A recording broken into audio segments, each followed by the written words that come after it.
Welcome back to the Bet Victor Top 6 show. Antonio Conte is going to be the new Tottenham Hotspur manager. He has landed in England. He's in conversations now to sign an 18-month deal to take over at White Hart Lane. After two failed attempts to replace Pochettino, could now be the right time for Daniel Levy and co to get it right. A world-class manager is coming in. That is done. That is dusted. That is over the line. Tottenham have one of the best managers in the world. On tonight's show, we're going to discuss how does that impact the top four race? What would that do to Man United, Arsenal, and West Ham's hopes of making it into the Champions League next year? Could this be the resurgence that Tottenham are looking for? We're also going to be previewing the Champions League week ahead. It could be very, very good for the likes of Chelsea and Liverpool to see themselves through to the knockout stages. Could it be disaster for Ole Gunnar Solskjaer and Manchester United? We're also going to take a look at the title race. With City failing to score in 6 games so far this season and Liverpool throwing away 2-0 leads on 5 separate occasions, could we be seeing Chelsea take a steam ahead and take a deeper advantage going into the Christmas period? And could Thomas Tuchel break the long-standing Jose Mourinho record after conceding just 3 goals this season? Do me a big favor before we continue and smash that like button. Subscribe to the Football Terrace. Turn on the bell notifications. This is the Bet Victor Top 6 show. Let's do this.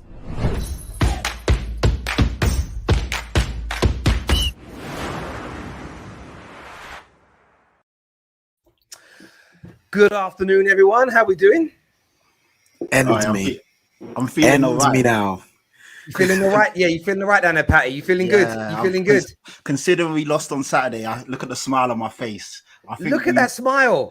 Your face, come on, bro, your face looks like I've got to be blunt here. Your face looks like it's fucking hurting, mate. Like, what are you doing to us? It looks like pain, like when your cheeks are hurting. You're smiling too much. Hey, listen, we may have lost the battle, but it looks like we may have won the war. I'm just in the cut. I'm waiting. Mate, I hear you. It's huge news, and I want to speak to you about it first of all. Antonio Conte, the new Tottenham manager. Give me your thoughts. I'm over them. Listen, Terry, I don't want to get too excited because we've been down this road before. And in the summer, we were all gassed like this. We were all smiling, high-fiving each other. And then lo and behold, it didn't go through for whatever reason. So I don't want to get too ahead of myself. But as the reports are coming out and they're getting more solid and more stronger and the bigger guys are saying that it's almost done, yeah, man, I'm over the moon. So if this happens, thank you, Nuno, and thank you, Manchester United.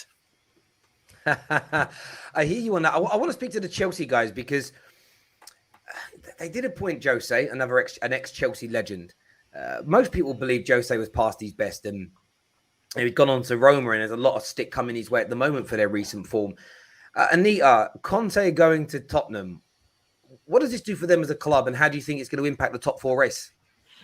Firstly, there's a deep pain in my chest at the moment seeing Antonio Conte going to a rival club. Like, how many times are rival clubs going to benefit from Chelsea's downfall? I just don't. Do you know what? It's not even a downfall. It's not a downfall. Let me not say that because we've got Thomas Tuchel now. But I'm actually quite hurt at the fact that Antonio Conte is going there. But he's got to make his bread. But honestly, I feel like it's going to take more than one season for Conte to have a serious impact for Spurs anyway. So I'm predicting maybe next season when he's got a fresh start with the entire squad that he will probably be able to compete for something. But as of right now, that team is way too disjointed. I'm literally running my own race.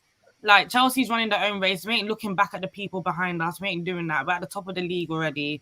FA Cup is due to be ours. Carabao Cup as well. So I'm not too pressed, but I'm just a little bit hurt that Conte decided. I would have preferred him to go to Manchester United personally, because now that Conte's at Tottenham, imagine he brings them their first Premier League trophy, or their FA Cup trophy, their first Champions League trophy, or Europa League trophy. I'm going to be burning. So, yeah, I'm heartbroken. I hear you on that. How about yourself, Jess? I mean, you know, watching Spurs kind of really crumble and fall this season. Arsenal, we're going to get onto them later as a subject, but they now have a manager who's so far clear of what Arsenal have got. Are you slightly concerned about the direction they could now go in? Not really. I mean, I think in the end of the day, they definitely need a manager like this. Levy's at the point now where he's trying to squeeze the last little bit that he can out of this aging squad. So they have to push and they need a better manager than Nuno, and they've gotten that. But in terms of where Spurs are and where Arsenal are, I think it's pretty clear that we're in two different phases of what we're trying to do. They're at the end of a cycle and we're at the beginning. So we're Anita's saying that they're running their own race. I feel like Arsenal are as well. And yeah, it's a good appointment, though. I'm not going to sit here and say that I don't think that they're going to improve. I do think that he can get more out of the squad than Nuno was, especially because they just completely down tools on him. But I also don't want to sit here and act like it's going to change absolutely everything right away, because when Conte first came in, like at Chelsea, Pep, I think, was just getting started at Man City. Klopp was just getting started at Liverpool. The climate is different now. You know, there's Potter, he doesn't give a shit about a Conte. Thomas Frank doesn't give a shit about a Conte. So I think it's a little bit different. The competition is a little bit more stiff. I do think it makes the top six look a little bit more complicated. But in regards to where Spurs are going and where Arsenal are going, I think based on what we've done this season, we can kind of see what our project is looking like. And they're at the end of the cycle trying to get as much as they can, and they're trying to get top four. Yeah, KJ, I know you look at this very different. You are looking at this from a Man United point of view, heavily linked. The deal was on the same journalist, and the irony in all of this is last week, the same very journalist that broke the news yesterday, ever before, with respect to Matt Law and Fabrizio, yeah, there were the journalists in Italy that broke the news about Conte and Chelsea yesterday were the same people that spoke about Man United having talks with Antonio Conte just a week ago. How gutted are you that United is staying with Oli, but Tottenham now have a legit, genuine, bona fide, world-class manager? It's a disgrace. Absolute disgrace. 4 of the best managers in the world are in the Premier League right now. The 4th one's about to come. And none of them manage Manchester United. That is an absolute disgrace. Absolute disgrace. And the thing is, Conte may not have been most Man United fans' first choice. He may not have been the flavour of the month to get the job. But when we're in a position that we're in, when we've got the team to win now, we've got the team to challenge now, you've just got to bring in that manager to take us over the line. Oli has shown time and time again that he's not good enough to get over the line. So that's why Antonio Conte was key. Now, their excuses are there already. Now the Man United board have every excuse not to sack Oli, to keep him for another year. And then as the year goes by, if we make top 4, if we do a little certain in the FA Cup or whatever, they'll have even more excuses to keep him for the next following season. These guys, these idiots that run our football club, care more about their pride and look like they just don't want to look like they're failing. They're failing, but they don't want to look like they're failing. They'd rather look like they're not failing than actually succeed. And that is my issue with Manchester United. And there's so many things I can say about our football club right now. But the last thing I'll say is we're finished and we're done. I think what's really intriguing about that is how one of the biggest reports that I've seen from the Man United media in the last few days has been Ed Woodward is so determined. There's such an irony and laughable element to what I'm about to say, but he doesn't want to leave under the shadow of another manager sacking because he believes that will tarnish his reputation. It's like, mate, whether Oli wins or not, you're no one likes you. The celebrations when I think like the United stand, one of their biggest ever videos was like when Woodward resigned, when the headline was Woodward resigned, it was like 1.2 million views. Like you're tarnished anyway. Like staying on and like punting and hoping that Oli is successful, it's an embarrassment. Daniel, again, from a Chelsea point of view, I have to ask you this question. I want to get your, like, from a Chelsea perspective. I'm seeing some Chelsea fans are a little bit like, oh, Conte was brilliant. He could do bits at Chelsea. Some others I see are like, this is going to end in disaster. It's never going to work. He's a toxic manager. It's all going to crumble and fall apart. What camp are you in when it comes to Antonio Conte? Is he as toxic as some Chelsea fans across social media are making out? I think both things can be true, innit? I think he can come across a bit toxic, but he also was very successful. And I think he will improve certain facets of the Tottenham squad. I think that when we were talking about fit and the types of players Conte likes to have in the squad, I think obviously, of course, Man United have the better squad and the better team. But in terms of the fit and the certain players to play in certain positions, you can kind of see how you would do that at Tottenham more so than Man United. That's just for the average fan, innit? So depends on what camp you sit in. But yeah, man, look, Conte going to Tottenham is a good thing for Tottenham. It honestly is. It's good for Tottenham where they're at. Obviously, I did make the question of, is it attacking football that they want, or is it just a piece of silverware that they want? Not really sure what they do want, and you can tell by the club structure and how everything has happened that they're not really sure. But at least they've got a world-class manager now. They've kind of stumbled up on it. Yeah, whatever. Stumbled up on it. Stumbled upon it. Yeah. Stumbled upon it. Yeah, and it's a good appointment. However, I do disagree with Anita. It's not the end of the world. It literally has no bearing on Chelsea. Tottenham aren't winning a Premier League title. Yeah, they could win a domestic trophy, but as long Conte can be there for 10 years, they're not winning the Premier League title. I can say that for a fact. Well, I mean, look, it's an interesting take. Like, how far can Tottenham actually go? Especially when I think you look at the power of City, the power of Chelsea and Liverpool right now, and how good they are. We'll get onto the title race a little bit later, and that moves us as quite a nice segue into who is going to make it into the top four. Viewers, I want your view and I want your opinion. We are running a special right now as it stands for this on via BetVictor. The link is in the live chat and the link is in the description below. If you are someone that thinks that Antonio Conte and Tottenham can do it, we have got BetVictor exclusively via the Football Terrace to enhance the odds from 8-1 to 17-2 for Tottenham Hotspur to make it into the top four this season. They're only a handful of points away. They've now got a world-class manager. Do you think they can turn it around? I want to see what you think in the live comments section now as well. We're going to talk to the team about it, but can Tottenham finish in the top four? And if so, who is going to miss out? So, Patrick, how confident are you now? Like, he's in. Let's just say, I know you're a little bit like, you don't want to get ahead of yourself in case he has an argument with Daniel Levy in the meet. Can you imagine? They sign the deal and then Daniel Levy insults him and then he walks away. But from your point of view, can you see it? Can you see a top four finish this season? You know what? I've got to be sensible and say no. I still think that Man City are levels ahead, Chelsea are levels ahead, and are my favourites to win the league. Liverpool are light years ahead of us. I still would put Man United in that fourth bracket, that fourth spot. I think Tottenham, like I said, Tottenham will finish 5th to 8th. I still stand by that.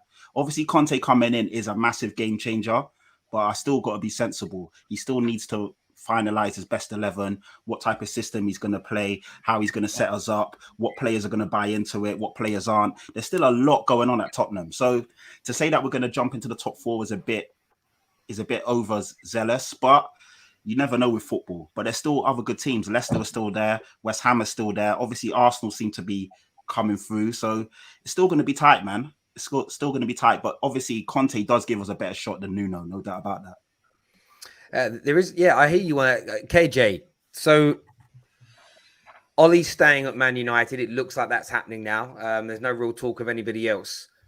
Are Spurs going to finish ahead of Man United? Could they finish in the top four? Yes.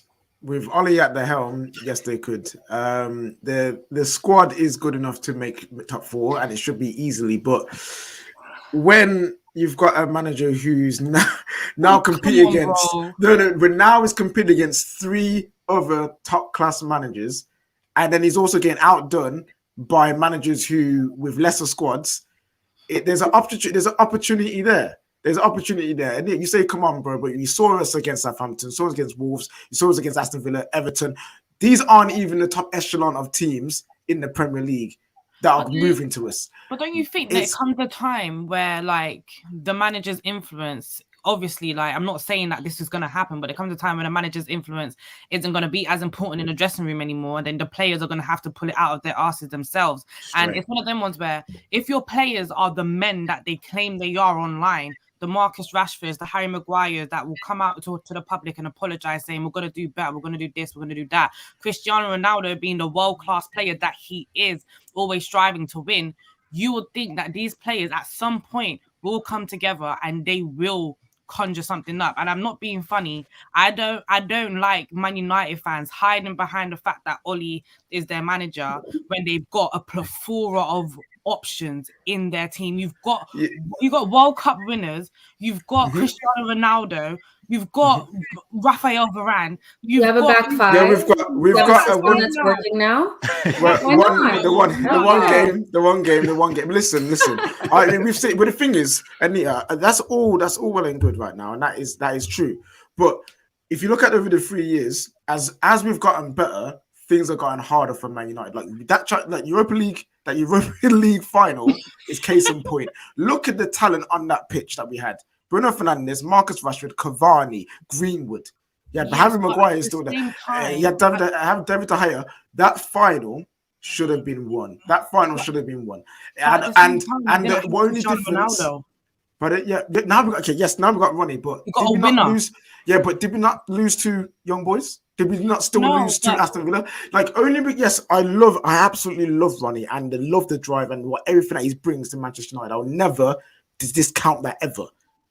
But I actually honestly believe, from what I've seen in the last 3 years, that Oli tax is the heaviest tax. Ronaldo was the difference on Saturday, and like Anita was saying, but Patrick, even you know how bad that Spurs team was. Yeah, and how bad Nuno was. You know what I mean? So how can I sit here and say that it's guaranteed we're gonna get top 4? I think there's like an element of what I get Anita saying, and I've said it all along. I said it just last week that going up against Nuno's Tottenham, Mikel Arteta's Arsenal, David Moyes' Wolves, West Ham, I felt with the talent we've got, we'd still make top 4. I still felt like we would push ourselves into it. The difference now is Antonio Conte is beyond better than Oli. He's beyond better than Arteta. He's beyond better than Moyes. He is light years in front of those managers. And I think you guys have seen it. Barring Lukaku, you guys are playing with the same players that couldn't keep clean sheets under Frank Lampard as example. You then brought a world-class manager in. The difference in your team is night and day. And I think for me, we're not going to see a Tottenham team that goes on a run like he did at Chelsea, where he won like 13, 14 on the bounce. But I think more consistency will come in. They'll be hard to beat. And I seriously can see them pipping Man United to it. And I've got massive concerns. And yeah, on paper, we've got amazing players. There's no doubt. But I just feel when you have a manager as good as Conte, managers like that win you an extra 12 to 15 points a season. And we don't have that manager. The one thing I will say is that Chelsea had a team that was built to win the Premier League when Tuchel came in. They were like an 8th or something when he came in. That team was built to win the Premier League, and they're probably going to do it this season.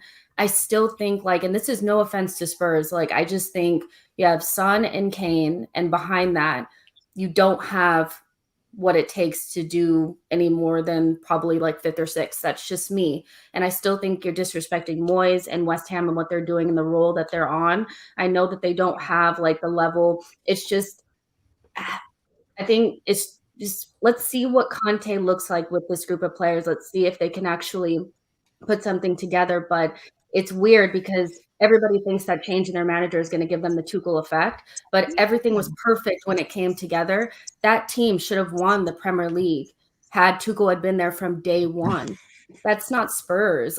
Spurs have Son and Kane and some okay-ish players behind them. See, I think go on, Nick. Can I also say, right, the real thing here is that when Chelsea got Antonio Conte, we were a team that were 10th, right? And Conte had a lot to play with. He had world-class players in his system. He had Eden Hazard, he had Cesc Fabregas, he had Diego Costa at his disposal, right? And even in the back line, we had Gary Cahill, we had David Luiz, a prime David Luiz to say the least. We had a David Luiz, we had a prime Marcus Alonso, a Victor Moses that was absolutely insane that season, right? Antonio Conte is coming in halfway through the season. Yes, he is a winner. He is one of the best managers in the world right now. I would say probably top 5, 100%.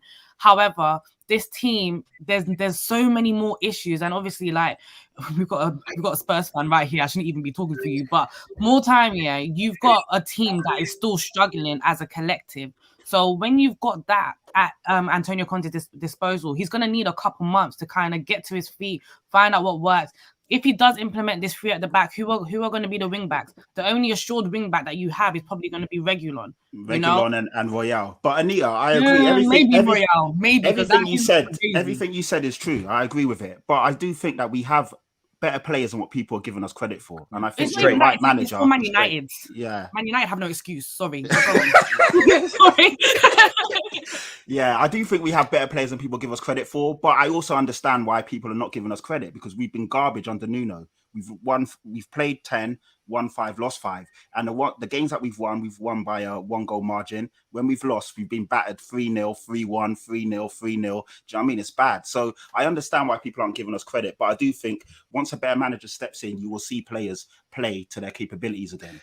So on that, I want Daniel. I know Daniel loved it, especially in the group chat. I wish you guys could sometimes see the group chat, like always taking these digs. All fun and games at the Brunos, Ronaldos. We have all these quality players.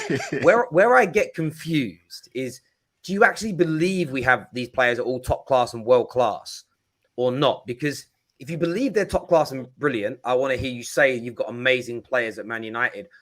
I get confused sometimes.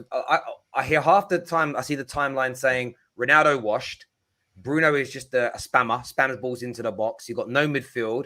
Rashford's got bad decision making. Greenwood's overrated. Like, I hear this. Like, Maguire is the most overpriced, overrated defender ever. Aaron Wan-Bissaka's got no tech and he's overrated. If all those things are true, are they that bad? Or do we have brilliant players that should be getting in the top 4? And Ollie Tack shouldn't come into it when you're up against a world-class manager like Tuchel. I want your honest opinion, no banter. If you want to clarify the digs and clarify the banter, Man United, of course, have quality players. And of course, they have a manager lesser than the guys that we've obviously mentioned. However, my point has always stood, and it's always been consistent, that these quality players need to show that quality for a consistent period of time. I think a guy like Paul Pogba, for example, who's been at Man United for how many seasons, hasn't shown consistent levels enough. Of course, there are surrounding factors around that in terms of the structure. You haven't built a team suited around him. But then I throw the same argument back to you that Chelsea, for all the years that Eden Hazard was there and was one of the best players in the world, we didn't always build the best team around him. However, apart from that one season where he down-tooled and he was awful, he basically practically was the best player in our team, and you saw that for a good, consistent amount of time. The same can't be said for a number of Man United's players. The only reason why I take digs is because I literally repeat everything that I've been told. So you're saying what you've heard. I repeat what I've been told. I was told that Champions League Varane would come in and change the defense, which I believe he actually has. I was told that Luke Shaw was the best left back in the league. I was told Paul Pogba is the best centre. Remember when I remember when you beat Man City at the Etihad, and this is not me lying. Nick said 21 is coming. After you did that, he said 21. Maybe there was a hint of banter to it, and there was also, remember, last year there were the shouts that Pogba was better than KDB. I remember that clearly. This year now, Bruno's better than KDB. Okay. Whether you believe those things to be true, which I don't, I think Bruno's a quality player. You know me, I'm not one of the guys I've been consistent in saying anyone who thinks Bruno is not good or not, he's very close to world class as well. When obviously trophies and all of that kind of stuff, but I think he's that level of quality of player. But at the end of the day, these players for me haven't performed to a level where they can say, yes, I can be proud of it. And the evidence for that is the apologies. They clearly like the manager. They clearly are trying to play for him and are trying to implement his tactics. So if you want to go, just as my last point, sorry, so I don't waffle on. So if you want to go down the side of the players are of this quality, and Ollie is the reason why these players are not performing, I just find it hard to believe that it's all on Ollie when these players are obviously playing for this guy. And the evidence is these apologies. They're coming out saying, we're sorry. So I don't know. I find it hard to believe. So I hear a lot of what you've said there, but my question would be, if they have the qualities you perceive, are they as good as you're saying they are if they're not consistent? And if they're not consistent, that means one of two things. It means the system they're in isn't generating that. Therefore, hang on, no, I'm not even trying to catch you out. I'm trying to understand. I just saw a comment. I saw a comment, yeah, which you did actually say, which was funny. Remember when you said 21 is coming? I can feel it in my bones. Yeah, sorry. Yeah, but let me just say on a level, right? If they're as good as you say they are, but there isn't the consistency, that means one or two things to me. If you're not a consistent player, then you're not quality. If you only turn up 5 times out of 10, you're not quality. So it's either the players aren't the quality you're all saying, therefore, why is the expectation there? Or the manager doesn't have a system that delivers consistency. And if the manager doesn't deliver consistency, KJ's point is right. That's where on a real, forget banter for it. And I know the comments are going to go, Terry's making excuses. I'm not. I'm asking which is it. If the players are good enough, then it's the manager that's letting them down. If they're the ones that are individually inconsistent, all of them, then they're not as good as they're being made out to be. That's what I want. And I'm not giving you my opinion. I want you as rivals to give me your direct thoughts. Forget what Man United fans tweet. Forget what Neek says. What do you think? Are the players good enough? Is the manager good enough, or neither? My question. It's a question it's a question and an answer, innit? And if you can answer that, or anyone else answer that, when Pochettino was getting to the Champions League final and was obviously producing a brilliant system for those Tottenham players and was obviously competing, would you say that the manager's system was letting them down? That's why he couldn't get it over the line, because he obviously had a good enough squad to do that. They were performing, they were very, very consistent, but they couldn't get it over the line. So what would you say was the reason why Pochettino couldn't get over the line? Because go on, KJ. Because simply enough, Liverpool were better than them. You know what I mean? Like, he was maximizing what he could get out of that squad at that time, and they placed a Liverpool team that were just legit better than them at that time, and that's no fault of Poch. That's no fault of the Tottenham players. That is just the way football is sometimes. We were quite unlucky in the sense that every time we got to finals, we ended up playing a better team. Chelsea in the League Cup final, Liverpool in the Champions League final, and I can't remember what other finals, semi-finals. Man City in exactly. Yeah. Well, that was. But sorry, go on, mate. Go on. Yeah, sorry. We've always played stronger teams, but with that being said, it's still not an excuse. At the end of the day, you're in a final. Raise your game and do what it takes to bring it home.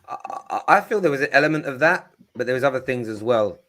Poch would sometimes get to those semi-finals and finals and do a little bit of a pep, but without the credentials. Like, make a weird change and play someone out of position. At left wing back. In some weird things like that. And I also think there's a Spursy element, and I know we make a joke about it. And my dad's one of these Spursy people. It was like, I'm just happy we're in the final. And I think that gives an excuse and it lets players off if they don't perform. And where at your club, Chelsea, it's, coming second is failure. Man United used to be coming second is failure. At club like Roman will sack Tuchel this year if he comes third and doesn't win a trophy. That's the difference. Where at Spurs, you get to a Champions League final. I bet they had a DVD for that run. Like, there's no way Chelsea would release a DVD. Stop it. There's no such thing as DVDs anymore. It's all live streaming. Okay, live streaming then. There's no way Chelsea would release a DVD or a video of a Champions League run that didn't end with them winning it, because and I think that mentality. And by the way, Man United have gone down that path.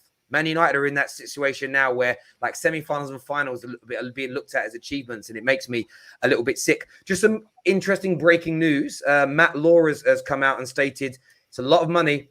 It's a £20 million contract to succeed Nuno. That is £252,000 a week over the 18-month period. It is a huge investment that Tottenham are putting in Antonio Conte.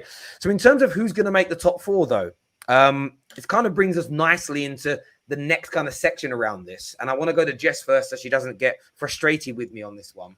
But are Arsenal back?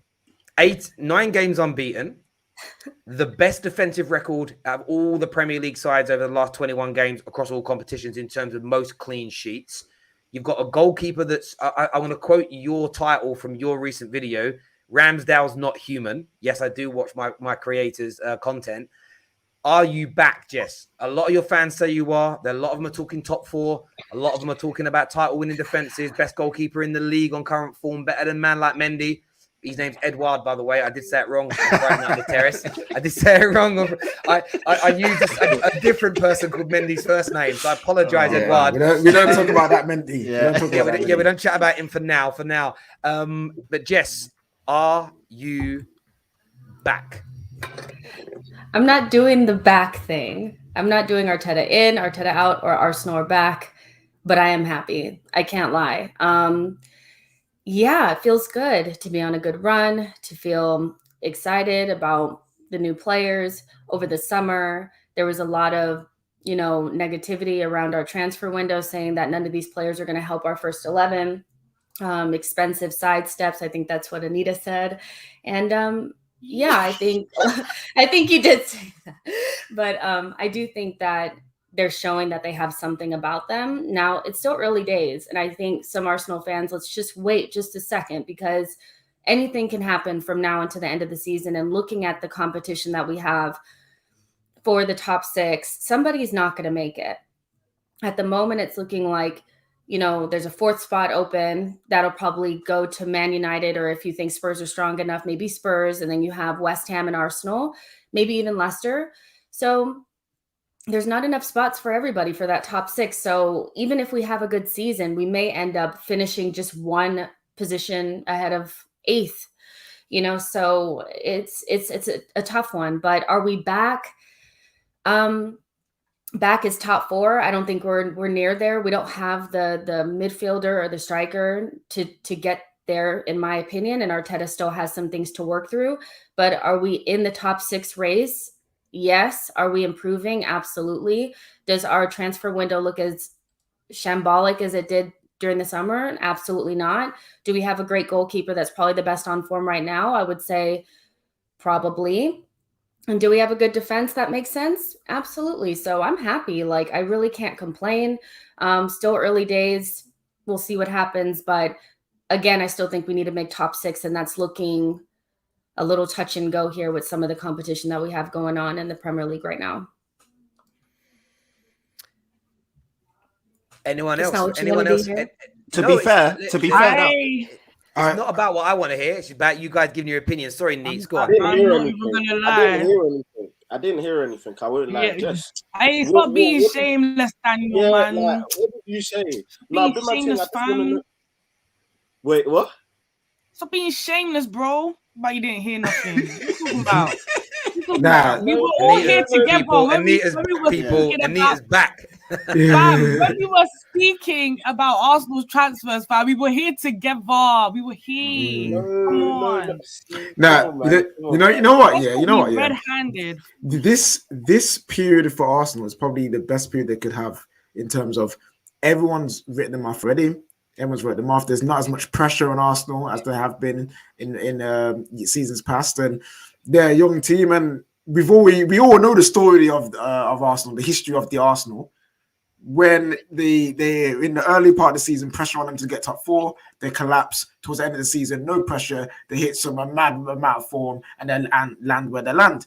But this season, it started off with no pressure. So how far could they go without this pressure of demanding to be a certain kind of way or be be so good? It could take them somewhere. And a young team with a young manager with no pressure. KJ, you never know. I disagree. There was pressure on them. When they lost their first 3 games, everyone was getting onto them. And I've got to hold my hand up. Me as a Spurs fan, I was bantering them. I was getting at Jess saying, your transfers are rubbish. Ramsdale's rubbish, blah, blah, blah. So I got to hold my hands up. I was getting onto them. They lost 3 games in a row. They was in a relegation zone. People were onto them. To be fair to them, they've kind of pulled it back. It's still tight. I wouldn't say they've proved themselves, but they're definitely on the right track. And if they continue this form, then that top 6, that top 4 battle is going to be interesting. We're top 6, you guys. We're nowhere near the top 4. I can't see it. I'm looking at our team and I'm just thinking we don't have game winners at the moment. We're doing a lot of this without. But I think West Ham is still a year ahead of us in their progression. I think they have a manager that has them really ticking and had them ticking last season as well. So for me, I think West Ham are better than us right now. And I'm not ashamed to say that. I think I watched them play yesterday and I thought, these guys, it's not a joke anymore. Like, they're actually up there. They have even people trying to invest in their club to get them the players that they need to be even stronger than they were last season in this one. So for me, I still think, and that's not to take pressure off of us, because let's be real, anytime that Arsenal's not in the top 4, it is on a macro level a failure. It is. We should, by how much we spend and all of that, the size of the club, there's always pressure on us. But in terms of this specific team, top 6 is where we need to be. But I can easily see us finishing in 7th, because Spurs are going to be stronger with Conte. West Ham are there. Manchester United are there. So you just have to wait it out. It's really tough, you know, but are we in the top 6 race? Absolutely. Yeah, and Leicester is still there. Exactly. Well. Leicester will be there or thereabouts. But no, I agree with you, Jess. You're there or thereabouts right now. You just got to see how it goes, man. Yeah, look, I agree with Arsenal. I feel like they've impressed. It's interesting, really, because the only kind of signing you made that I kind of scoffed at, and it wasn't even him, the player. It was more, I thought the money should have gone more into a Maddison or a Lautaro Martinez, especially as when you were talking to Lautaro Martinez, it could have stopped Chelsea from getting Lukaku because you were working on that deal ahead of them. But Ramsdale's been a revelation. I think he looks sensational. And by the way, Theo with the super chat here, Jess didn't say that Ramsdale was the best on form. That was Gal. I'm just saying what Arsenal fans said. So yeah, that wasn't. I just said that. I do think he is. The best. Did you say? Oh, did you say that? Sorry, I must have misheard you. Sorry, I weren't listening clearly.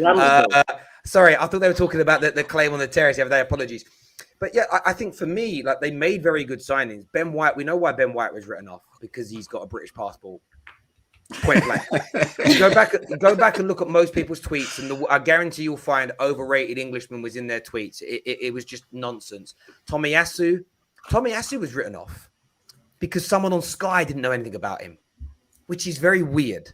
Someone on Sky doesn't know what position he plays, therefore Arsenal signed a bad player. I saw the bants going around, and I, for one, was like, I don't understand what's funny about the Sky presenter who doesn't know his job. Therefore, that's Arsenal's fault. That's weird to me. I just found that was really, really strange. You know what I mean? It's just a mad one to me. But I think Arsenal are doing really well. I do agree with Jess, though. I think top 4 is just a step too far for them this year. I think West Ham are ahead of them, as you say.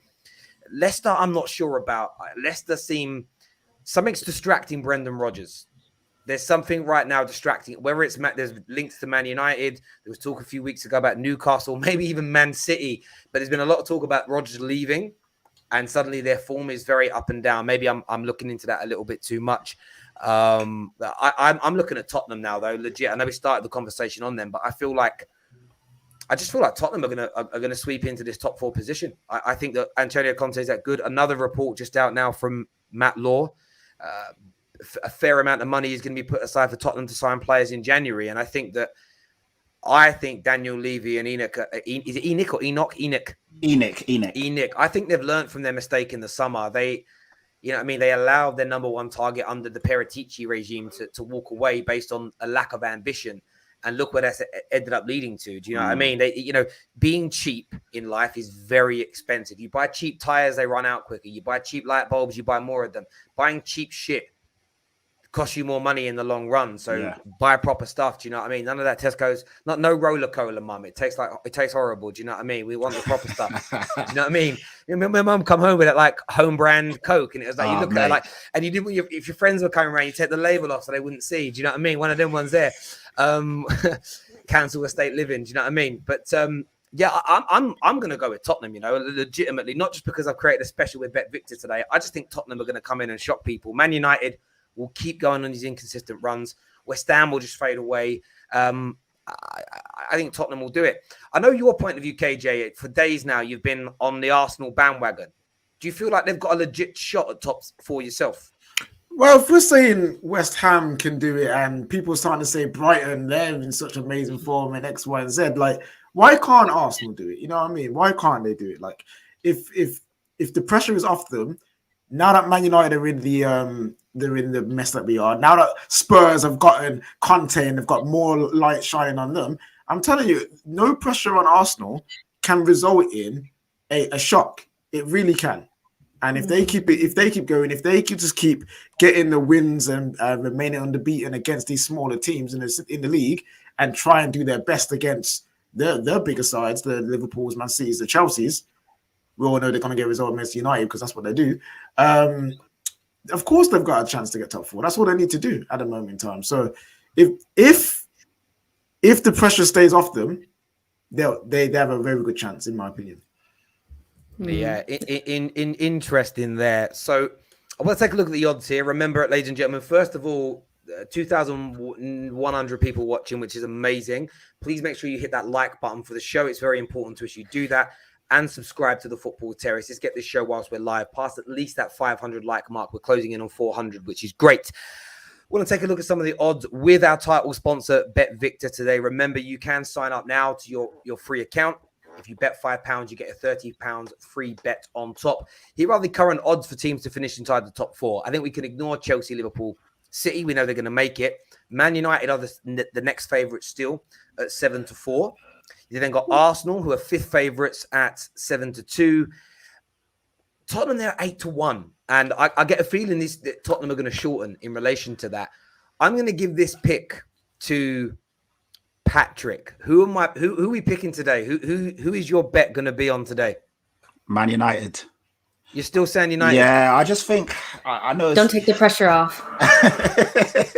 No, Man United, man. Like I was at the game on Saturday, and honestly, Ronaldo was the difference. The way the guy just ran in the box and volleyed that first, it was against the runner play as well. We were actually a stronger team than Ronaldo. I know, we just silenced the crowd.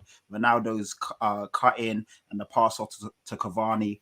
You guys brought on Rashford for the 3rd goal. You guys have got a crazy squad with that depth, regardless if it's Oli or whoever. You got the players to really sustain a challenge. Don't forget, Sancho's not playing. Van der Beek's not playing. You even brought on Matic, who for me should be starting ahead of Fred anyway. So you guys have got a talented squad, man. And regardless of the manager, you should have enough there to push yourself over that line. So yeah, I've got to go with Man United as it stands right now. Conte's not here yet. That's the thing. For me, until I see Conte holding that shirt or at the training lodge, I'm not believing it, man. I've been there before. Honestly, as a Spurs fan, we've been sucked in so many times. Can you imagine if he does a Willian? Can you imagine he's sitting there? Look at he's what sitting there on the medical table, and then in Woodward. Can you imagine you see that news? Can you imagine you see that news, like a tweet from a Fabrizio, and it's like, some news coming very soon out of Man United. Well, I just would love to see the Spurs fans. I wouldn't be surprised. That's why until I see Conte, when I see Conte holding a shirt and I see him taking training sessions and talking to the media, then my stance might change. But as it stands right now, he's not our manager. I hear you on that one. What I'm going to do then, and we are going to get on to talking about Liverpool a little bit later, and a Champions League preview as well on the show. These are the two that are in my box. So I'm going to go with yourself as you put in Man United. So I'm going to put in the stake there because you still said it. That's your bet. So what you know, if that comes in, I've actually put in 25 instead of £2.50. That's £2.50 there on Man United to do it, right? So that's in, that's locked, and that is placed. Sweet. But of course, I'm going to back the special. I'm going to back the special that I put together myself today. Is that still in my betting slip? No, that seems to have gone. I have to re-add it to my betting slip here. But I'm going to back the special that the Football Terrace has put together for our viewers. You can have a little pop at that yourselves, ladies and gentlemen. The link is in our description, and it is pinned to the live section as well. These are the other. If you fancy if you're a Spurs fan especially, and you fancy yourselves for the top 4 now that Conte's there, you will not get better odds on finishing in the top 4 anywhere else in the country. 17-2 are the boosted odds here with Bet Victor. It's the Football Terrace special. So I'm going to do that now, and I'm really going to back myself here. I'm going to put £10 on it. I really do think Conte's that good. And Let's go. I can't suddenly talk about Man United getting him and maybe going on a Champions League winning run, pushing everybody close for the title. I didn't think we'd catch Chelsea. They're 8 points clear of us already, but I felt like he could do that. I really believe he's that good a manager. I saw him turn Victor Moses into one of the best fullbacks in the country and then sign him at Inter Milan because he loved him so much. If you can do that to Victor Moses, he can make Royale look good. He can make Harry... If he just turns Harry Kane back on, turns him on, that don't sound right. If he makes him play... We get what you meant, but yeah. If he does that, he's got a great chance. I'm placing my bet there. That is on Football Terrace special. That's boom. That's placed. As you can see, I put my money where my mouth is.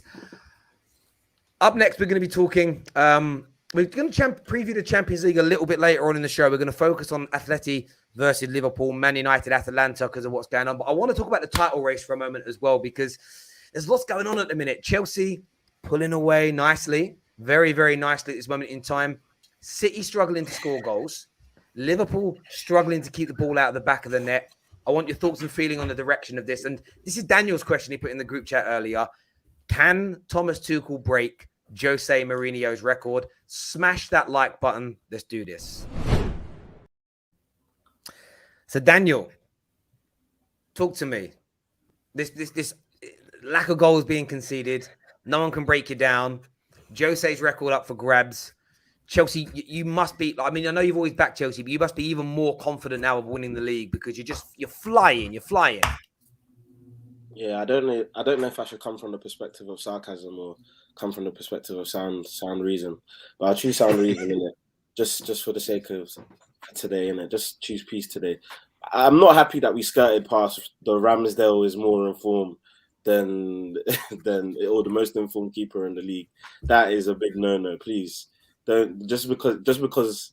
Yeah, do you know what? Let me not disrespect the guy. He's been playing well, but let's not do that, innit?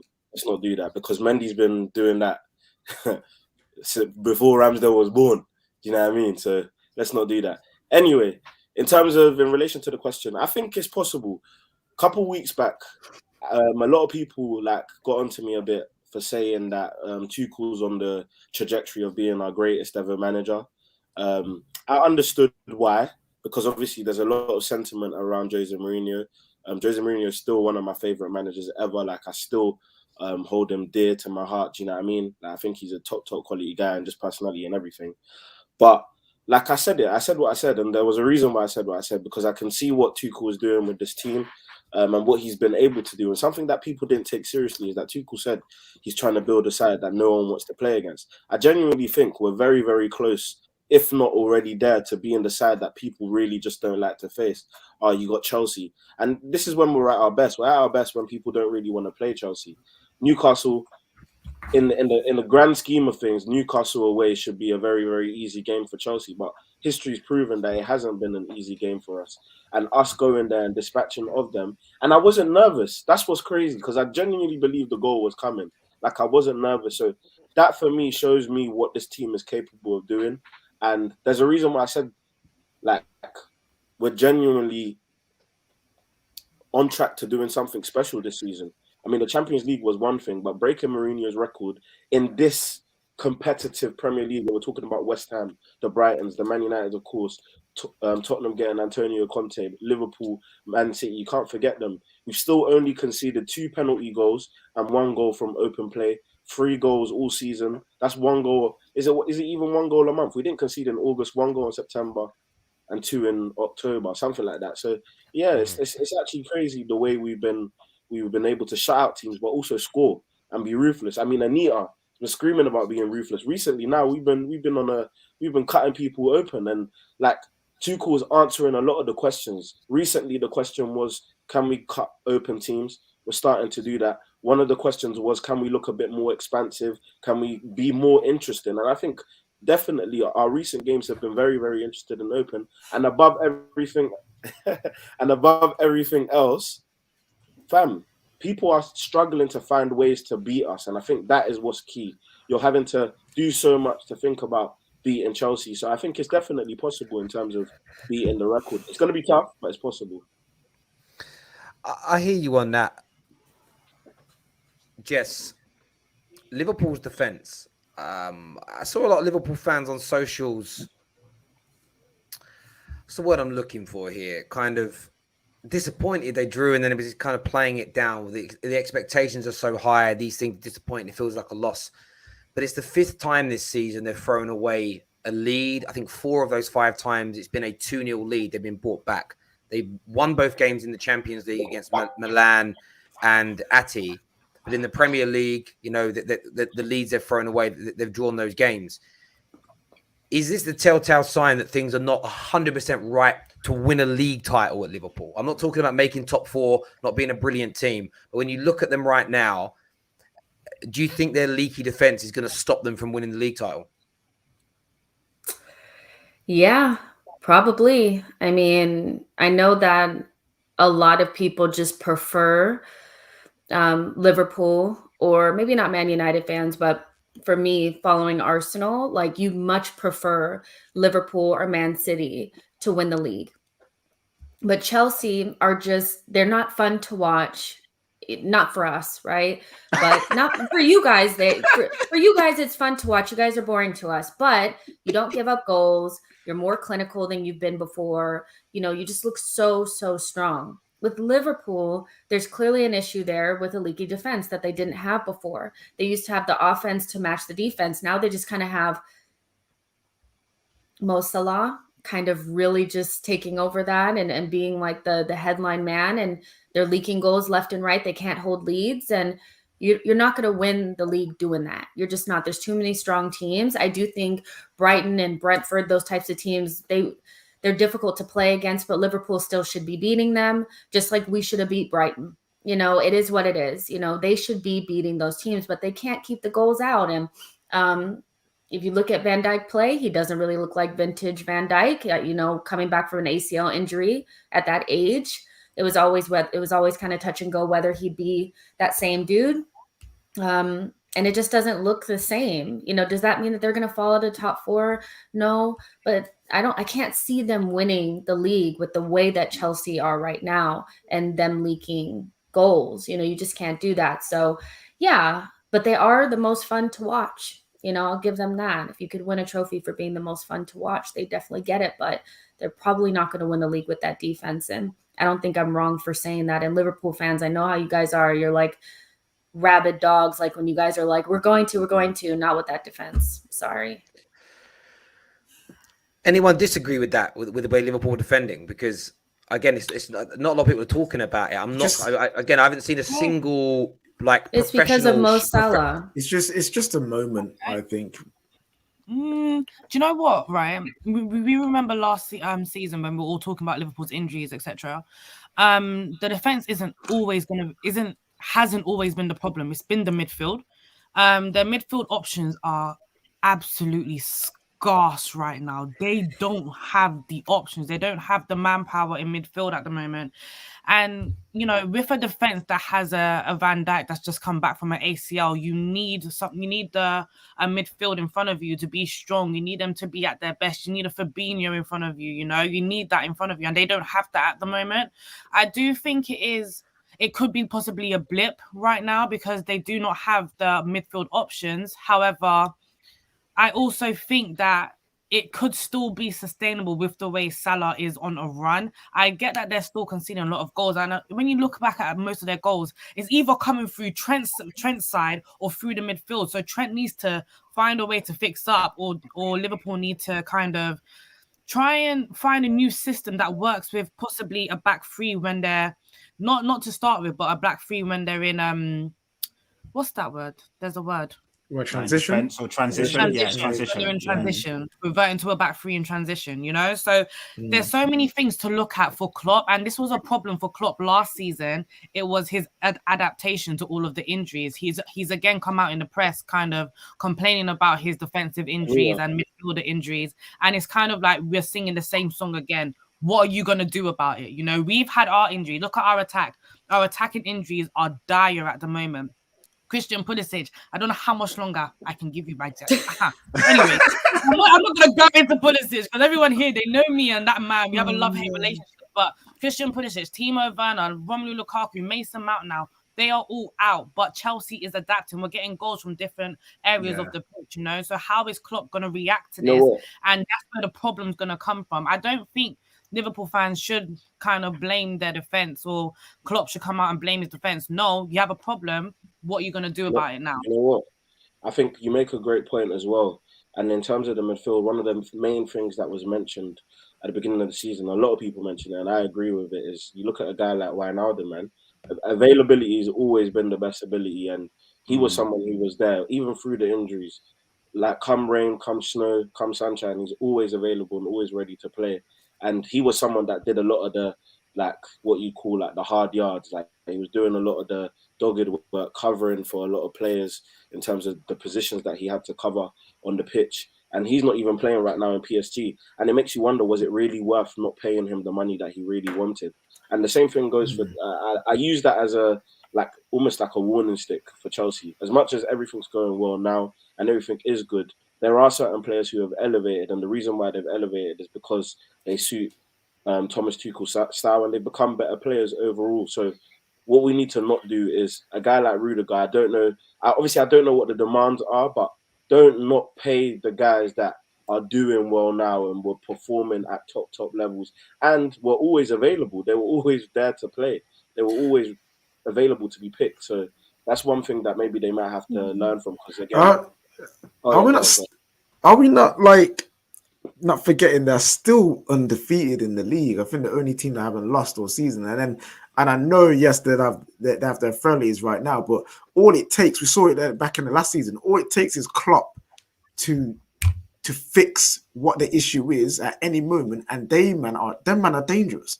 So right now, Klopp is winning the league. That's what we're talking about. Yes, I know you're talking about them winning the league, but you're acting like Klopp won't be able to make that switch soon enough to make them win the league. They're only 3 points behind Chelsea. Yeah, there's 28 games left in the season. Yeah. There's so much time left for Klopp to make that switch and make that change. To say that they can't win the league right now, for me, is a bit foolish. But I think because we're talking about the form that they're in right now, and we're undefeated that. No, because they may be undefeated, but they're not first. That's what I keep trying to say. We're talking about them winning the league, and Tuchel's like every single time something happens, like we're talking about fine margins here. You're talking about 3 points. That's a gap. That's a gap. If they draw, but again, hold on. Let me finish. No, KJ, just let me finish really quick. Go, buddy. I am. You keep talking. All I'm saying is that we're pre-Klopp making that change. So we're talking about in real time. We're not saying that. I said with that defense, the way that it is, the way that they're leaking goals. No, they're not. We're pre that change. And you have to also anticipate Tuchel making a mistake. And I've yet to see him do so. He made one mistake against Man City and fixed it the very next game. So all I'm saying is that it's fine margins, and we're pre-Klopp making that change. So right now, I can't see them winning the league. If they change it, then yes. And I would agree in the sense of, I agree with you, KJ. If they stop leaking goals, that they can change this. But they've been leaking goals for like 6-7 weeks now, and they haven't made that change yet. And I'm talking about Liverpool winning titles, not making the top 4. If he would have stopped putting Fabinho as a centre back last season, played him in that holding role, and just paid Nate Phillips and Reece Williams from November, they wouldn't have fallen out of that top 4 race. Look how good they were after that. Yeah. I just get a feeling that maybe the change is going to come a little bit too late. We're a quarter of the way through the season, and a very small gap has appeared. Where Liverpool needs to be very careful is that by December, that gap hasn't gone to 4 or 5 points, because Chelsea then go away to the World Club Championships. And if Chelsea go away with the numerical advantage, there's a lot of pressure on both City and Liverpool in that time period. They have to win every game, because the incentive and motivation for Chelsea, if they're away winning another trophy, and invariably the English clubs win that trophy, and Liverpool would lose a game, and they go, right, we've got a 5-point gap and a game in hand. It's with a squad like Chelsea, with the way they play, I can't look beyond them. I think the other thing in the title race, and it's not a knock, by the way, if Klopp sorts it out from next week and they stop conceding goals, it changes things. The other team in terms of this, now they're 5 points off the title race. They dropped £100 million on Jack Grealish, who really hasn't done very much this year in terms of his creativity, and he's doing it in one of the best known systems to man. The level of creativity from him isn't anywhere near where I expected it to be. You are great to watch, man. Great. Yeah, I'm just not like that when it comes to football. I'm a substance man. I'm not a style man. Do you know what I mean? I said it before. I say it again. I don't care about no man with no Gucci belt, nice Moschino shirt on, those £500 trainers, and then he can't afford to get a taxi home with a girl. That's the problem. Mum's basement settings. I ain't about that life. Do you know what I mean? When you're 35, I'm talking, not when you're young. You 18-year-old, you young men. I ain't chatting about you. It's about men my age. Do you know what I mean? You know that age when you go, when you sit down, that kind of age I'm talking about. And my friend, if you are watching, D, you know I'm talking about you. Get out your mum's house, G. It's getting embarrassing, that. It's embarrassing, D. Hey, guys. He does watch. Anyway, Man City. Guys, on that note, I'm sorry, Tay, I've got a cut, unfortunately. All right, bro. No worries. Catch you lot later, yeah? All right, mate. Take care, my friend. Take care. Take care. Man City, 6 times this season, they've failed to score in a game. I'm sorry to say this, that is horrendous. can I just just answer because they're remember great to saying- watch. They're great to. Oh, okay. That really triggered you, but I still told I gave you the most important. I told you, but it did. But it did. But it did. Oh, it was did. there a pass up? I think he's upset. Well, he was ultimately triggered by the whole Mendy Ramsdale thing that started it out. And then I said you guys were boring, and then you kept going. He's cooking. I said you guys are going to win the league. I said you guys will win the league. That's all that matters. Can All I? I'm saying is, after all the banter, you still need to answer the question. So Of what? you can take the floor. Why are they not scoring yet? They're the best to watch in the league. Oh, I said Liverpool is the most fun to watch. She said Liverpool. Second, do you think? I mean, Man City are more fun to watch than Chelsea. They're still one of the best teams to watch in the world. It's not that deep. You guys aren't fun to watch for people that are outside of your little circle. I'm sorry. It's not that big of a deal. All right, Is it okay? Teeny dog. Sorry. I didn't even know that Daniel was that pressed. We aren't that great to watch. I'm not even gonna lie. Like I triggered Daniel clearly, and KJ's up there sulking. I'm sorry, KJ. I didn't mean to yell at you. Fam, if you think I'm sulking about you, bro, relax. My football team are in the flipping mud, bro. Hey, yo, this is funny. This is so funny. I'm so confused as to how we got here. Yeah, so am I. I mean, it's literally like someone an Arsenal fan says Chelsea are like my tip to win the league. They are the best team in the league. Like she didn't say nothing wrong. But do you know what it is? Do you know what it is with football fans? We're all kind of like this. Daniel, you have become like, since Daniel got a new job, he's very defensive of everything that's said about Chelsea. Like very defensive. He is. But no, look, I want ANITA, like City. 6 games without scoring the goals this season. That isn't good enough if they're going to win the league, is it? I remember coming on here like one of the first ever episodes of this, and I said, Man City not having a striker is going to be a problem. No one really took to it. Everyone's like, nah, they still see them scoring goals, blah, blah, blah. And obviously over the weekend, I think they scored 5 past the team. I can't remember what team it was, but they scored 5. And what they're doing is not sustainable. Like, you look at the game against, see, this is so bad because I completely forgot who they played midweek. Crystal Palace. They played Crystal Palace, right? You look at the game that they played Crystal Palace over the weekend, and you know, City of old, City with a striker, 10 men down don't mean nothing. It doesn't mean nothing to these people. Cool. You look at all the chances that were missed. You look at all of the players that they have, and you just think something is missing, and that something is a prolific goal scorer. They do not have that, and that is where their downfall is going to be. People are still saying that City did it last season. City last season, they managed to do what they did because everybody else was not in good form. And I just made a point earlier about everyone stepping it up and everyone being in top notch this season around, hence why Tottenham is not going to possibly get top 4 this season. It's the same premise here. City have remained stagnant by signing Jack Grealish for £100 million. Jack Grealish does not really add anything that the City team didn't already have to begin with. They need a striker. They've let Aguero go. They're playing Gabby Jesus as a right winger. Who is up there to score all of the goals? It's not Phil Foden. It's not Raheem Sterling. They're not going to be scoring week in, week out. And that's where Chelsea, that's where Liverpool, they have the upper hand on them. And that's why I strongly believe that Chelsea is going to win the Premier League. Even if Man City get into the next gear, we're still going to win a Premier League because we have goal scorers. You know, we have a striker. If we don't have a striker, we have wing backs that are scoring for us at this moment in time, you know? So, boy, I've been saying it. I'm going to continue saying it.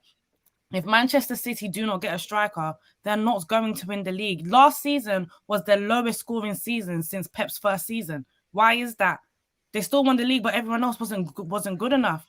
That's the only reason. Listen, I'm telling you, Liverpool will win it before Man City does without a striker. I hear you. Like, of course, having a strong defense is very, very important, but you need that goal scorer.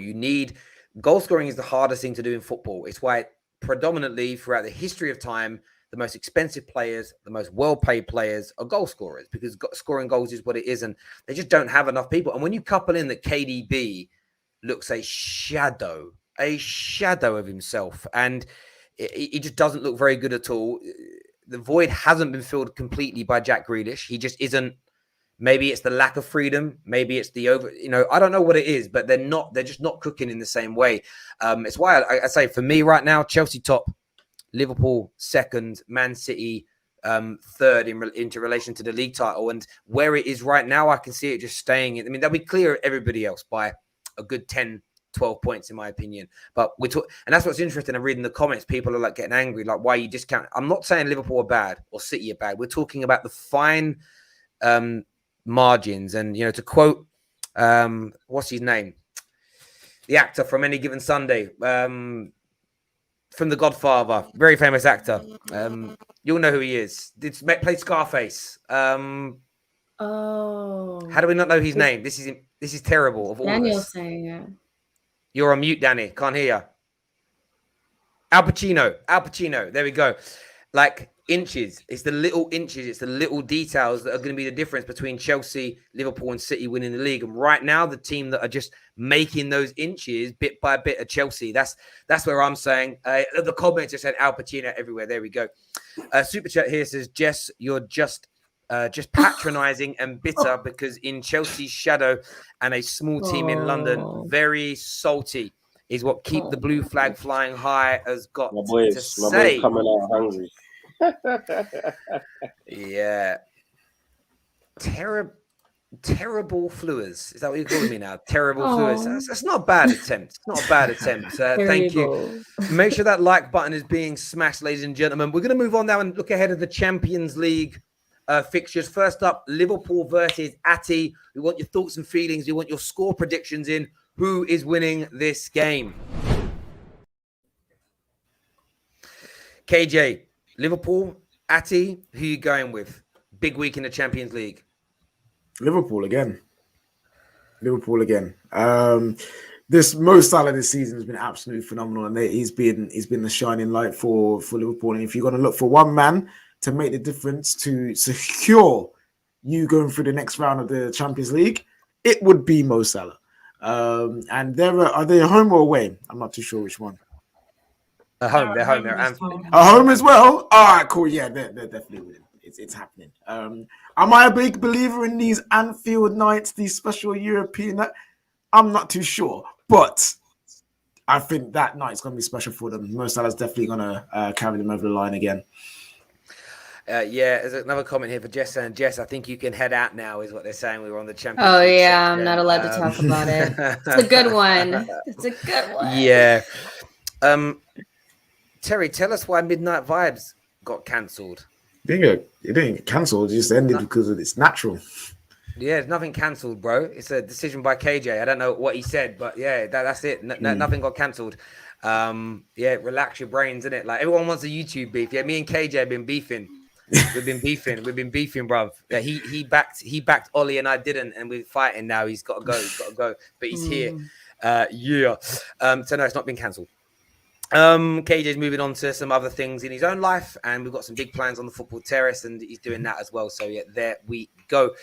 Someone here says Bayern, Dortmund, Liverpool, and Inter are the only teams to score goals than boring Chelsea in the top 5 leagues, and they're not only 5 teams in the top 5 leagues score more than Chelsea, so that Chelsea are not boring is what's being said.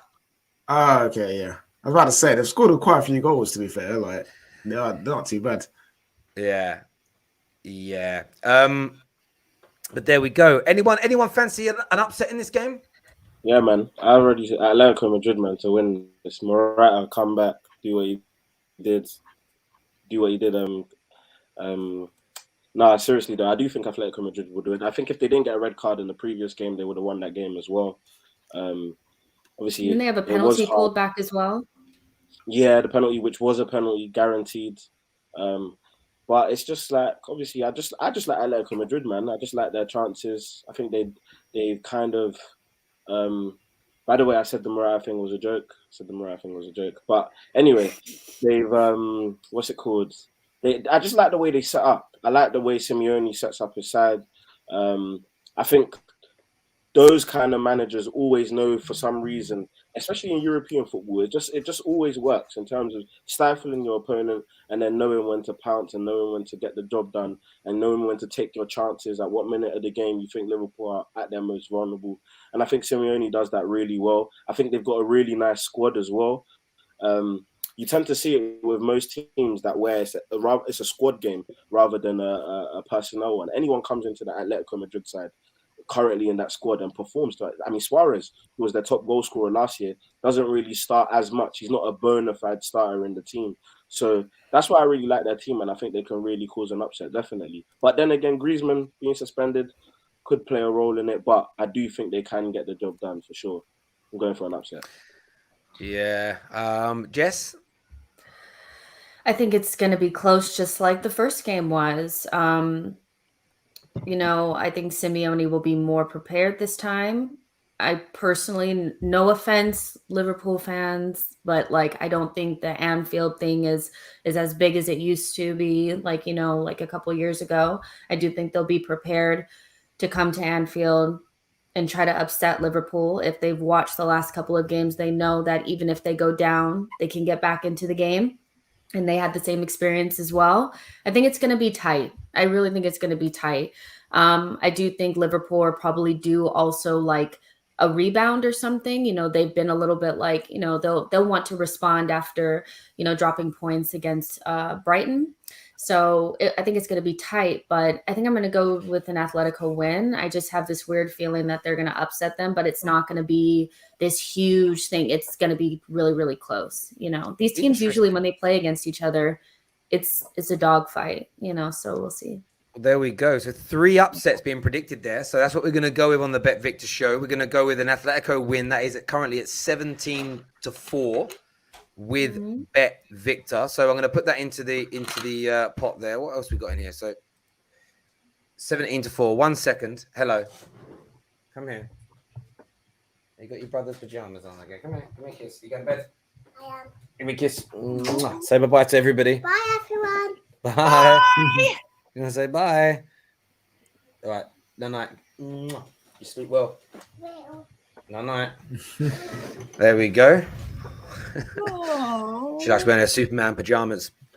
Yeah, 17-4 are the odds on that there. I'm going to stick £5 on there. That's £5 we're going to do. We're going to back Ati to beat Liverpool tomorrow night. That's what the panel have decided on this evening. That bet is now placed. That is done. It's not a main feature tonight, everybody, but especially you Chelsea contingent below, concerned about Malmo at all? Any worries?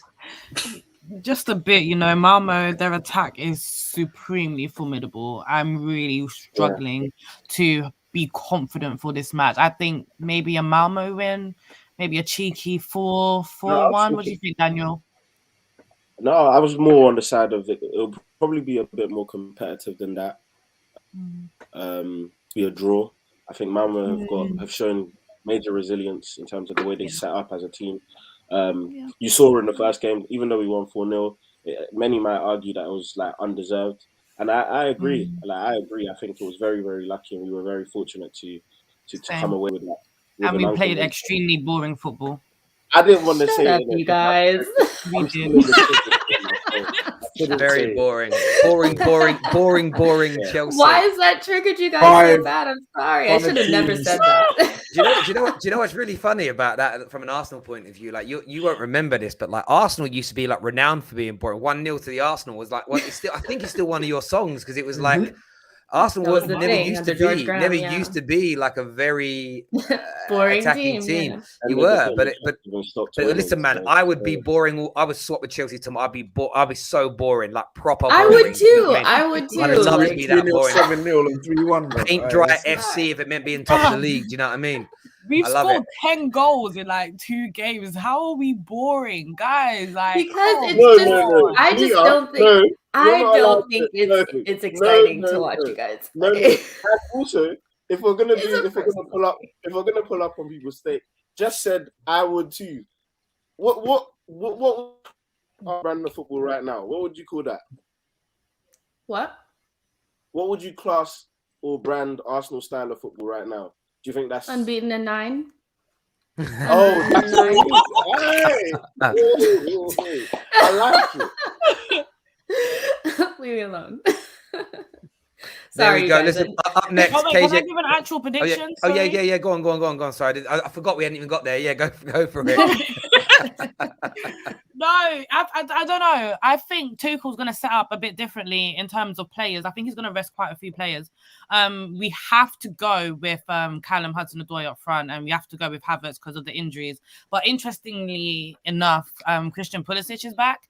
So it'll be interesting to see how many goals maybe he'll be able to put in, because I'm not going to lie, Daniel, you won. Hakim Ziyech is not the guy, man. Like, I'm so over. I'm tired of defending Ziyech. He's pulled a couple of stinkers now, and it's hard to keep defending him. So I didn't win. I didn't win. I'll tell you why I didn't win. Why? Go on. Because you work for Chelsea, and if you say that if you say anything bad now, it's a bit peak. You know what I'm saying? I didn't win because I just gave a logical reason as to why the success wasn't going to happen.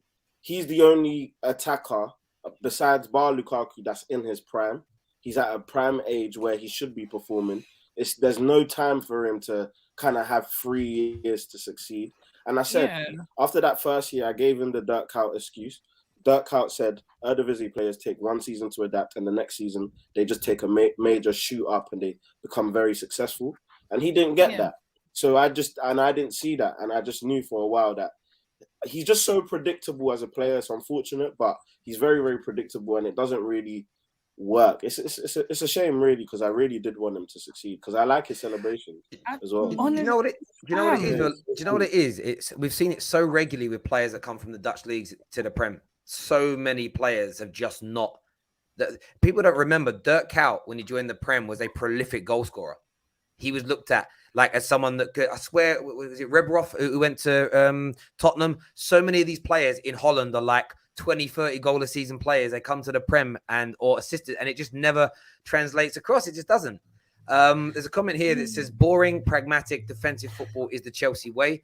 Chelsea fans need to be brave and wear it as a badge of honor. You are who you are. Chelsea DNA is what's being said there. That's a super chatter. Our football's not boring, though. I'm sorry, you guys. I'm sorry. Someone here says Raphael it's boring to me. Someone says Raphael van der Vaart. Correct me if I'm wrong. Van der Vaart didn't come directly from the Eredivisie. He came. Didn't he come from Real Madrid?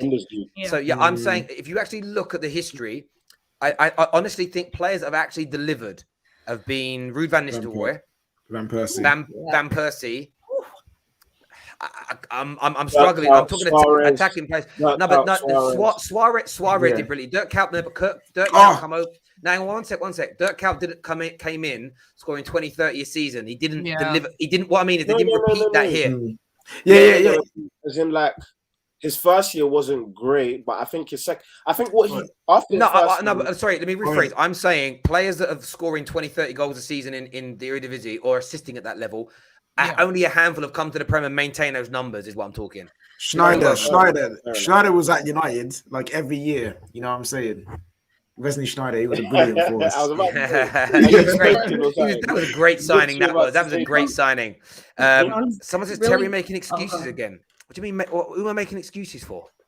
Some of your comments are so weird. Maybe it's late. Maybe it's from earlier. Maybe it's late. If he's that late, he's 5 months pregnant. He's that late. Jesus Christ! It's a madness to me. Can I just say one thing on Ziyech though, just before we get off of like the whole thing? Yeah. He's such a good player. I feel so bad for him, but I feel like he got a little bit of the Lacazette treatment. You know, when you buy somebody and then you buy somebody that's like just as good as you, if not a little bit better, like 3 months later. I think you guys got him, or it was like confirmed like during January or something like that. Then he came in and poof, you guys bought Havertz. And I thought to myself, that instantly puts him on the shelf because they're quite similar in the way that they want to play. You already have Mount. You have a lot of these attacking players. And same thing happened to Lacazette. They bought Aubameyang 6 months later. And it kind of just, for some players, I think he thought he was going to come in and really be your number 10.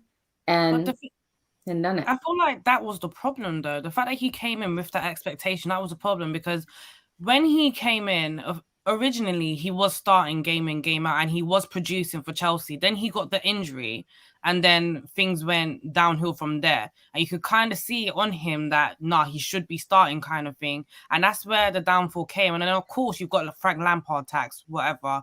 But then quality of player, Manager tax don't count. No, it does. It kind of does in this situation because I'm not being funny. Oli has years on Lampard, so if you want a good day, we can go there. I'll take it back to Cardiff. I will take it back to Cardiff. Let's leave it. Let's leave it. Let's leave it there. I pull up Cardiff, bro. Relegation. Anyway. Oh yeah, that just helps my point. But okay. I like when Anita's here. When you actually when you deep it with Hakim Ziyech, he does play kind of a 10 kind of role, a right winger kind of role. We get it, we understand it, but Kai Havertz, he plays a 10 role. He's now playing a false 9 role, and he's not very great at it. And given the current circumstances, he's not very great at it. But he's still trying to deliver. Wherever you are put on the pitch, you have that kind of quality. You need to go out there and deliver. And Hakim Ziyech has not been doing that. That's the only problem that I have with him. When he was at Ajax, I'm telling you, I have a burner account dedicated to Hakim Ziyech, and I've had that for like 3-4 years now. I love the guy, but he's just not for Chelsea. I think back to that when Frank Khalid put out the. By the way, thank you, Snake Guys, for that lovely super chat. Thank you very much indeed. When he put out the thing showing how much better Ziyech's numbers were at Ajax compared over the last 3 years compared to Bruno Fernandes's, and these are the little things that always make it, from a rival point of view, sweeter. Because I was worried, like, this guy could come in and produce at that level, and suddenly Chelsea have the best creative midfielder in the league or whatever. And I'm glad it didn't happen. You guys got enough, by the way. You guys are fine as well. It's okay. Imagine that being your biggest problem, that just one of your plethora of talent isn't delivering. It's all good. Next up, Man United versus Atalanta preview. Get your score predictions in now. KJ, big night tomorrow. KJ, Atalanta. This was. I don't even know how to build this up. I feel like every game is this weird tightrope where you don't have to, bro. You don't have to build. You don't have to build this game up anymore, my brother. It's okay because it is done. Normal job. He's staying. He's staying. So it's ain't no. If things go wrong, what can happen, bro? The moment he got that Spurs win, in my opinion, he was staying. Now that Conte is gone, like I said earlier, he is staying. So this Atalanta game, I said Fabrizio said, this Atalanta game is serious, important game for Solskjaer. It's fine, bro. He can lose this game. He can lose to Man City. What you say? Did you see his presser? Yeah, man's calm, bro. Man's confident, bro. Man's like, listen, I feed off the criticism. My man is going nowhere, and it's just a normal game. It's a normal game. So it doesn't he was bantering with Bruno. Bruno came late to the presser. He was like, Bruno, you're late. And then everyone started he's making jokes with the media. Bro, a guy under pressure is not making jokes with the media. Yeah. Listen, he's calm. He's safe. He's not. Unless when he's under pressure, he starts to make jokes to cover that he's sweating, because my man don't make jokes when he's calm either. So I don't know. Either way, he is chilling. He ain't going nowhere, and this game means nothing in terms of his future. We just need to win to get into the next round of the Champions League. That's all it is. But the one thing you guys do have to look forward to is that maybe if Spurs do what Terry thinks Spurs is going to do, which it could be tight. You never really know. If you guys fall out of the top 4 for some weird reason, then he's definitely gone at the end of the season. Then you have a better options of managers. During this time, remember it was who do you really want to come in? Maybe you could look at different managers. It's still up in the air, but I think Conte's a better fit for Spurs than he is for you guys. And I don't think you guys were 100% sold on him anyway. So, Ollie's at the wheel just until the end of the season. Do you know what's funny with the Conte thing? People are asking me about it earlier. You gutted? Are you upset? Are you sad? And like I said, I have a preference on manager, but my preference shouldn't matter too much. The club should know what it's doing. I just little thought of Spurs are going to get him. We're going to stick with Ollie. Ollie might even scrape a top 4 this year. Mm-hmm. But when he leaves Tottenham at the end of his 18-month contract, that's probably when we'll sign him. That's the way Man United operate. That's the Man United way. It's just we go around about the houses. But we wouldn't even sign Conte by then. We probably had Steve Bruce by that time. No, come on. That's too much. But I hear you. I'm a little bit different to you, KJ. I feel like Man United, there's 2 things the Man United board do. PR is big for them, and money. If we lose to Atalanta and then lose to City, he could be gone, because going out of the group stage of the Champions League when you've got to pay the salaries of the Varans and the Ronaldos, is huge. At the same time, you lose, there's another 30 million's worth of TV revenue gone. If we're then looking like we may not make the top four, they'll act. They don't act because they want us to win trophies like Chelsea, like City, like Liverpool. They'll do it because they're worried about the money not coming in. And yeah, beating Tottenham was always going to help him. The same as if we beat Atlanta and we beat City, I doubt they're going to sack him because we're in a really, really good position. But that's part of me. It's a weird one. I know there was a lot of stick last week for Lies when he said that he kind of wanted Man United to lose. But then I look at Man United reactions today. I always bookmark people that really attack our panelists. I like to see what they get up to, a little stalkerish, but I don't care. And there were guys that were attacking Lies for saying, how dare you want the team to win? Those same people today are angry the Spurs are getting a world-class manager and we're stuck with Ollie. And it's like, bruv, but they lost and we won.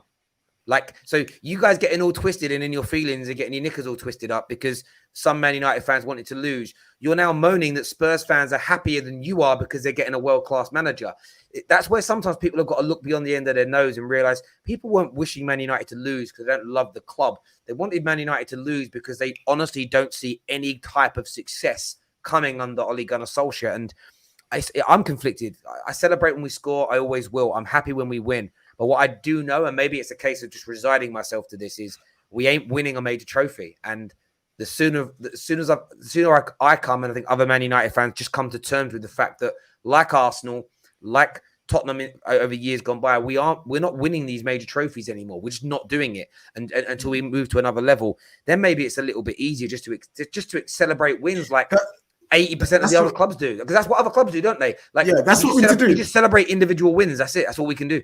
Oh, that's what we need to do. Man United fans, we need to, again, I've tweeted this to Yannicka because she said that Man City went 44 years without winning a title or something like that. Like, try that experience. It makes you appreciate wins.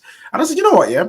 I've been saying this. I've said it before. Either Man United fans start to do something mad, like pitch invade, not buy shirts, mash up Old Trafford to get these Glazers out, or we have to accept what we are right now and what we forever will be underneath these pricks, which is a team that only strives for top four, maybe hopefully get a cup, and even if we don't, it don't really matter to them. Like, legit, that's what we are. So after today, I know I've been miserable the past week. After today, it's vibes thing again, because if Ollie's not going anywhere, what would I rather? Us out of the Champions League or in the next round of Champions League? So for then, I'll be cheering and hoping we actually smash these, man.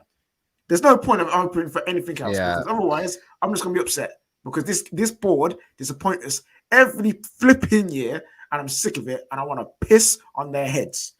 Pricks. You say some weird stuff sometimes, KJ. You do. Just every day. You want to piss on their heads. That's they're beneath me. It's like aggression, but kind of like weird aggression. It's like I can't say anything too wild, but I want to punch him in the mouth. It's not as bad. I want to wee on their heads. It's a weird one to me. It's mad. Yeah, but punching in the mouth takes effort, man. That's too much effort for them. They don't deserve nothing from me. Legit. I do hear you. I do hear you on that. Predictions for this. What you saying, Daniel? Atalanta win, United win. What you saying? Nah, man. United win, man. United win. Keep the ball rolling. Ollie through to the next round. So he obviously improves from last season as well. So he gets out of the group stages. Yeah, man. Ollie for the win, man. He's inevitable. Like, this guy is. You lot don't understand what you have. You have someone who is just capable of, bro. I don't even. It's basically magic. It's basically magic at this point. It's witchcraft. Bro, I'm telling you, man. I saw the today. Ollie is well and truly playing chess. He does this every year. I think this is his challenge as a manager. Every year, let me see how close to getting sacked. Yeah, like he does it on purpose, like a FIFA challenge, right? Can you score 3 goals in one half? Like, can you come from 2-0 down on world class? It's like it is. No, I do hear you. It's there's part of me though that's happy with it. Like, I am happy that the players are not throwing him under a bus, and I say that because I have to remain consistent.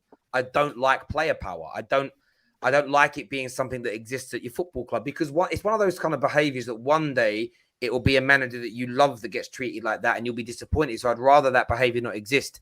But But yeah, I mean, I don't really watch his press conferences, but I thought I would today. And yeah, he does look. It's probably the best press conference I've seen from him in years. He was just relaxed.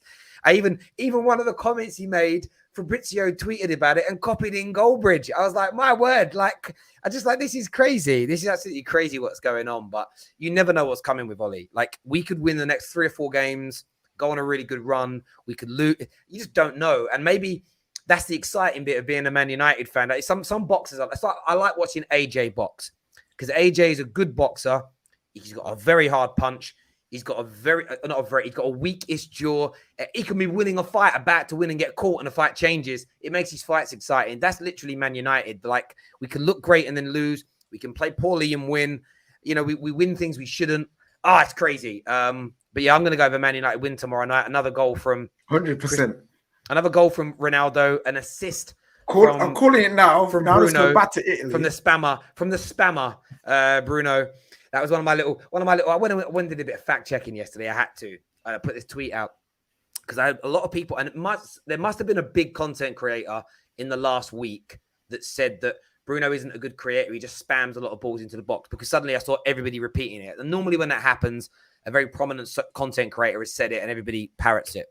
So I went and had a look. And what I kept on being told is he ain't nowhere near KDB. He just flings loads of balls into the boxes per game. And that's how he gets his assists. I went and looked at the facts. And he crosses like 2.2 times less per game. And he's 4 times more accurate with his crosses than KDB. So if that's spamming the ball into the box, then keep doing it, Bruno, because we love you. Proper Man United fans love you. And Ronaldo just got a good goal at the weekend. It was happy days. But there we go. Twittered here says Jess is asleep. Yeah, she normally switches off when it's Man United talk, to be fair. Be honest, or Champions League. Or when I'm talking. It's tend to be one of those two things. I don't take it personally. Olu here says, as a Man United fan, this season is surviving Ollie. Yeah, well, there we go. I'm going to put my bet on, though. I'm going to put my bet on here. I am going to go over Man United win. I'm going to go with Man United to win. Well, look, Man United to win, both teams to score, and over 4.5 goals, 8-1. I think that's a really good bet, you know.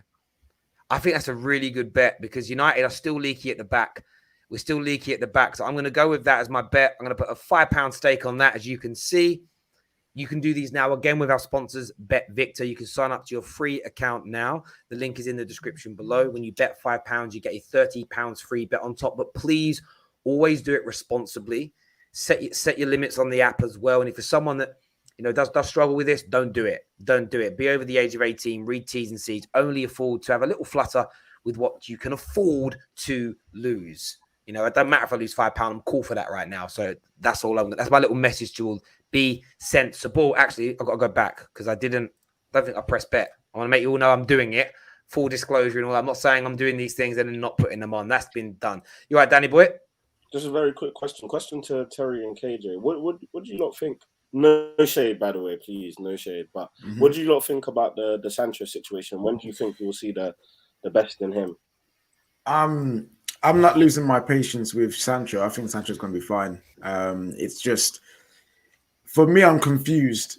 We've seen for years, like 2 seasons at least, Man United need to fill the right wing. Jadon Sancho is the solution. The guy, Sancho, the guy that won. We saw him the season before we got him. We tried to get him, failed. We get him this season, and we've hardly seen him play in the position that we've bought him for anyway. But I've said this on Twitter, and Daniel, you even challenged me saying, "Oh, but he hasn't been great." And I've said it's not about being great; it's about having a solution that you've been chasing for 2 years and utilizing that solution in your eyes. He hasn't even given enough time on the right-hand side to pick up any kind of form to show if he's good enough on the right-hand side for Man United or not. That is my main issue. Now, going forward now with this whole potential 5 at the back, 3 at the back, I don't know how long it's going to last. If you're not playing 3-4-3, you don't play Sancho. And if you're not playing Sancho this season, like Van der Beek, what happens next season? What happens then? And where do we go from here? And it's very early on. And I believe that Jadon Sancho, once he gets his time to shine, once he does actually get time to play on the right, he will shine and he'll be really good. But until then, we're just going to have to sit here and wait. I do get that, and it is true. We know how good he was in Germany and the money he cost. I'll have the same attitude towards him as I have every other club who spend a lot of money on players. You need them to start delivering sooner rather than later. I always give a player a year or so to deliver. You might assess their first year as being poor, a flop, undercooked or whatever. But at the same time, Sancho does have to step up. Marcus Rashford, I know he's a bit older, but he's scored a goal every 53 minutes since he's returned from his injury. He's looking sharp. He's come straight in the team. That's what I want to see as well. If Sancho comes off the bench for 20 minutes, deliver. When you start a game, deliver. I see one thing I would say that I disagree with a lot of the Ollie outers on at the moment is just this new formation with 3 at the back. It means certain players are going to get less opportunities. I'm like, yeah. So when you get the opportunity, make it count. For me, I don't really care about the formation. I don't really care about who starts and who misses out. I just want people to deliver when they get the opportunity. Now, if we change the system and you're not playing a Sancho and there isn't literally his best position isn't no longer an option on the football pitch, then that's a conversation. That's more, again, the club looking at itself and saying, hang on a minute, why are we hemorrhaging money on a player that we now no longer need? That was a lot of people's problems with the idea of Antonio Conte, that we'd suddenly spent 70 million quid on a player like Sancho that may not fit into his system. So I understand that as a separate criticism, but I do think you have to look at the player as well. You know, if Bruno can deliver in this team, if Rashford can deliver in this team, if Ronaldo can score in this team, then it doesn't get a complete pass just because of Ollie. And I do think there's margins. Do I think Ollie is the difference for us making top 4 this season and missing out? Yes, I do. But I still expect players to score goals and have good performances. You know, sometimes he's got the ball in good positions. Ollie doesn't stop him putting a crossing that lands on someone's head. That isn't on Ollie. That's on him, the player. And I do think there has to be a balance in these two things. When it comes to winning, getting over the line and becoming consistent, I look at managers for that. There's a reason that City, Liverpool, and Chelsea are the best, because they've got great squads, but they've got the best managers as well. And I said at the start of the season that would be the difference between our clubs, that your manager is superior. But I'm not going to give Sancho a complete 100% pass and say, it's all on Ollie, that's why he's flopped. I don't necessarily agree with. Personally, I never really agree with that approach. That'd be my kind of answer to it. I am a huge fan of Sancho. You guys know this. I really love Sancho, but I'm totally with you, Terry. Like, just to add to your point, it's the same problem at Chelsea. We bought amazing young prospects. You've got Kai Havertz, you've got Timo Werner, who are basically tipped to be Germany's next best thing, and you've often found them on the bench for Chelsea because when they are given their opportunity, they are not delivering. Kai Havertz spent loads of time on the bench, even after scoring against Liverpool. He wasn't delivering, so then Tuchel's like, okay, well, I'm not playing you anymore. I'm going to play Timo Werner. Timo Werner spent the first half of the season, that's already happened, on the bench, but he started delivering. It only took one match for him to turn it around. So it's kind of the same message to Jadon Sancho. We all know what he's capable of. We've all seen the quality before, but if the system does change to a 3-4-3, it just means that he has to, whenever he's given that chance, but maybe in an FA Cup, maybe in a Carabao Cup, he has to take it and he has to deliver the same way a Timo Werner has to, the same way a Kai Havertz has to, you know. So it's all fair game at the end of the day. I strongly believe in get your best players on the pitch, and if your best player isn't Sancho, regardless of the name, it is what it is. Yeah, I look at it this way: that if we keep this new system, and no one knows whether we will or won't. Cavani and Ronaldo started. They're 34 and 36. They're not playing 2 games a week each, so there's an opportunity there. Cavani's leaving at the end of the season. That's an opportunity there. Ronaldo's only here for 1, maybe 2 years. So it isn't like you've got Ronaldo and Cavani at 25 years of age in that position. And it's like, shit, where am I going to go? I know Bruno is Bruno in that position, but when you play, maybe you get a chance in the 10 role. If we this is an example. If we beat Atalanta tomorrow night and we qualify, maybe we rotate a little bit for the final group game. You might come into Bruno's position in the 10 role, Sancho. Deliver. Do something. If you go through the whole game as a pedestrian. So one thing I'd say about Donny deserved more of an opportunity in the Man United team. But every time I saw him play, other than a few nice, tidy passes, I never saw him grab the game by the scruff of the neck and make a statement. This is one of the things I love about Marcus Rashford. He gets into the team and he starts scoring again, literally first game back. And I know we got slapped by Leicester. Not his fault that defensively we were a shambles. He'd come on and he scored a goal within 10 minutes. It's like, I want that from Martial. I want that from Lingard. I want that from Jadon Sancho. That's the expectations that I have for my players. And I think sometimes we give our individuals too much leeway on the managers. And some of it's the manager and his system. Some of it is certainly the players. Yeah, but at the same time, he's just got here. You know what I mean? Like, and I know Bruno just got here and was doing amazing things, but not everyone can be Bruno. Everyone does take their own time. And come the end of the season, come the start of the season, if he's played 20, 30, 40 games and he's still doing what he's doing, then yes, the conversation about him as the player can easily be had. But right now, I feel like it just needs a bit of time. And then at the end of it, we can assess him. But that's why I'm saying I'm confident for Man United. Yeah. He'll come good. I'm not trying to say he's a flop right now. Just saying, we said the same for Timo Werner, and here we are. Yeah, but even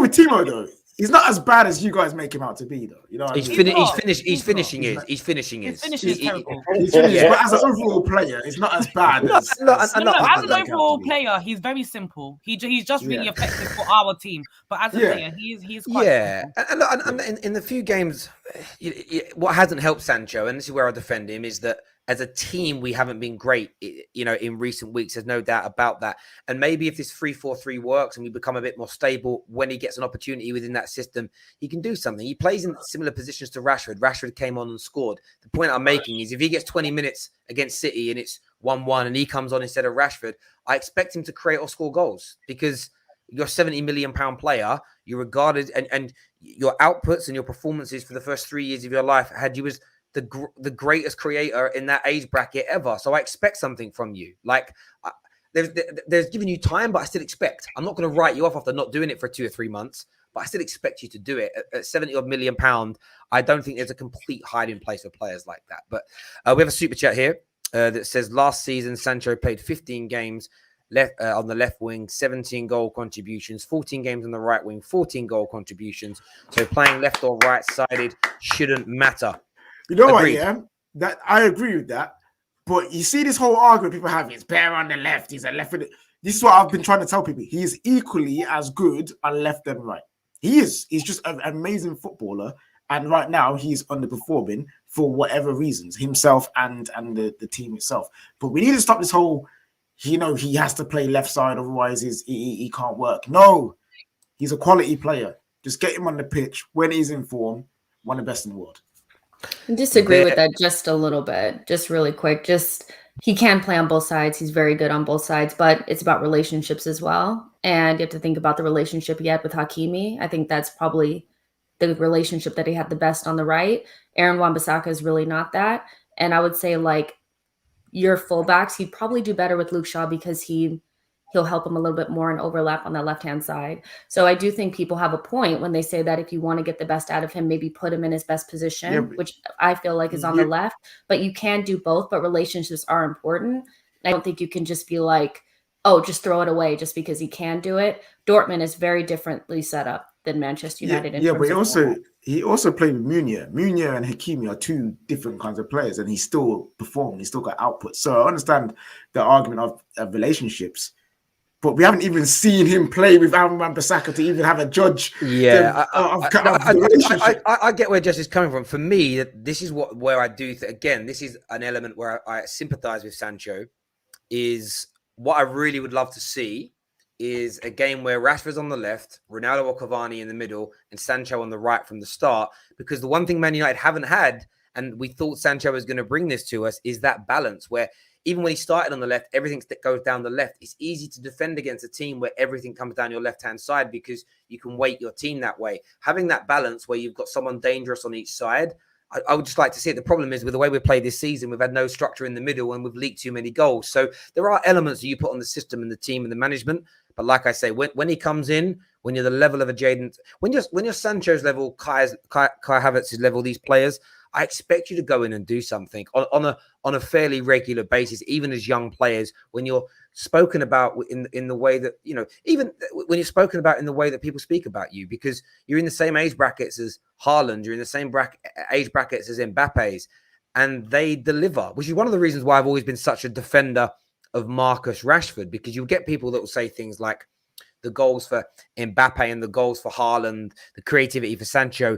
there's a league on tax, there's a Bundesliga tax. They're not it's easier to do it in those leagues. But yet at the same time, you've got a Rashford to over 20 goals a season, 2 years running, and everybody wants to put him down for being an average player. It's why I've always respected him, because he's delivered in a Man United shirt regularly at such a young age. He's now hit that mid-20 era though now, where his numbers and performances have got to become even better.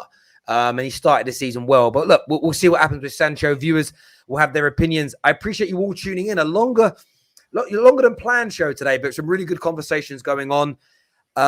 We're back tomorrow with more content for you. Of course, match reactions after the Champions League game, straight facts in the afternoon as well. Before you leave, please ensure you smash the like button, you subscribe, and sign up to your free Bet Victor account if you want to keep this show going. Anita, Danny, KJ, Jess, thank you all very much for coming on. Of course, Patrick, that had to leave a little bit earlier. Take care. Goodbye. God bless. And we'll see you